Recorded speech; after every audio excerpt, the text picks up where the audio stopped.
Mo Salah said that Dominic Szoboszlai is one of the best players in the world right now.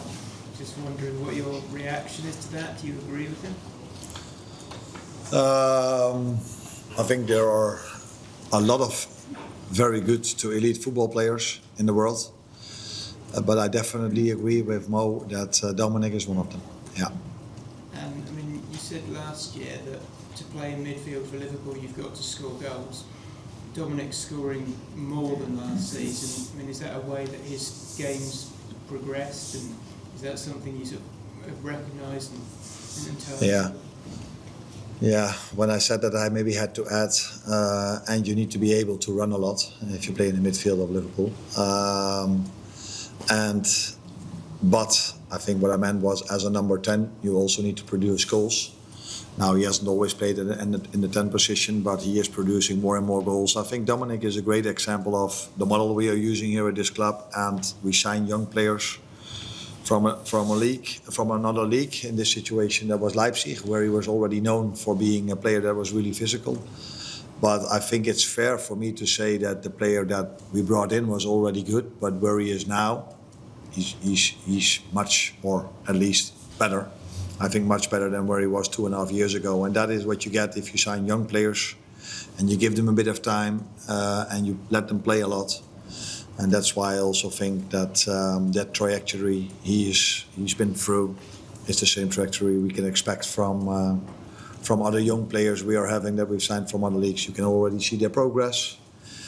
But I've said many times that next season or at the end of the season or in 2 seasons, players like Hugo and Florian, because these are the 2 that come from the Bundesliga, will even be better next year than they are already now, because they're already very good players for us.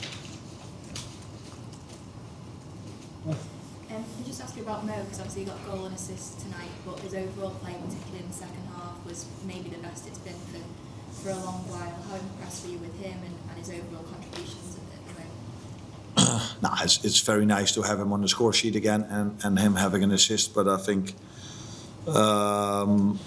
what I like the most at the moment, that he's scoring goals, is something you can almost expect, but he also helps the team a lot defensively, and that is something very positive, what the team also needs. And I think more and more players are now capable of playing at this intensity level every 3 days, and that is where we struggled a lot in the beginning of the season, where it was sometimes hard for us to bring the intensity level once a week, let alone every 3 days.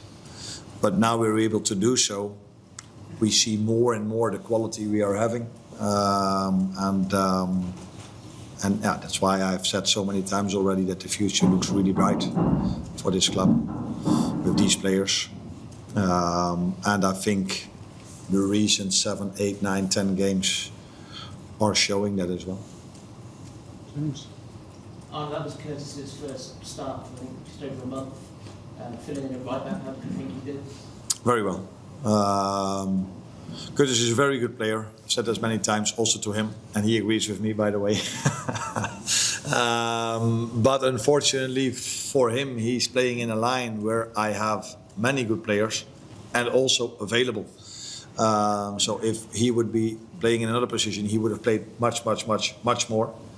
But that's the only line, touch wood, where we haven't had our problems this season. And then you sometimes need him or other players in different positions. And so many times they've done well. Dominic has played so many different positions. Ryan played centre back.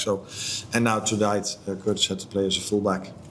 And he did really well. It was very pleasing to see that the first goal was an assist of the left fullback to the right fullback. That probably tells you a lot about the intentions these players have when they step on the pitch. Just probably on the more, obviously having that disallowed goal must be frustrating for him coming on, because he was at least half a yard outside there. Yeah, that's the only thing that was not different compared to all the other games we played, that there was a referee decision that was not in our favour. So that has been multiple times the situation this season.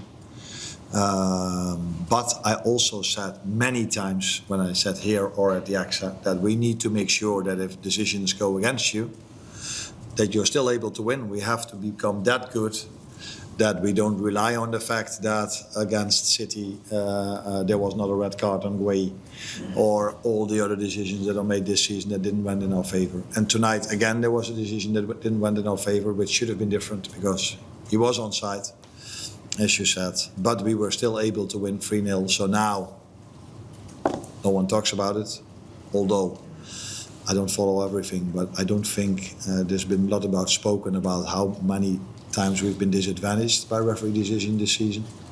But unfortunately for him, because it would have been a nice moment for him to score a goal and for Cody to have an assist, because I think Cody played a very good game tonight as well.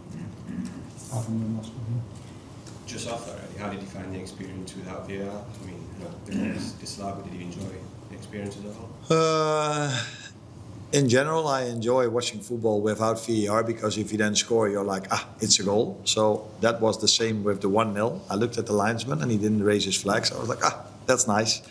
But then a few seconds later, he did raise his flag, which was correct because he was offside. And they also explained to me that he wanted to know who scored. The moment he heard it was Cody, he said, but then he's offside. So fair and good decision. I like VAR only for the clear and obvious things. And I'm not meaning red card, yes or no, for Gueye and Mo Salah, because that is, I thought it was 100-0, but I've heard people saying that they could live with that decision. So even that decision was not 100-0, 80-20, so let's stay away from that. Only go to offside, yes or no, ball over the line, yes or no. And that for the rest, the referee the game. But yeah, that's my opinion. That's not going to happen, but that's the way I would like the VAR to be. But yeah, I think we're now so used to VAR that I would prefer to have VAR during a game, to be honest. So, quick one on Dom, actually. Do you see all the attributes there for a future leader or captain over here? Yes, but he's still young, and I think he has a lot of attributes already, especially if it comes to leading by example.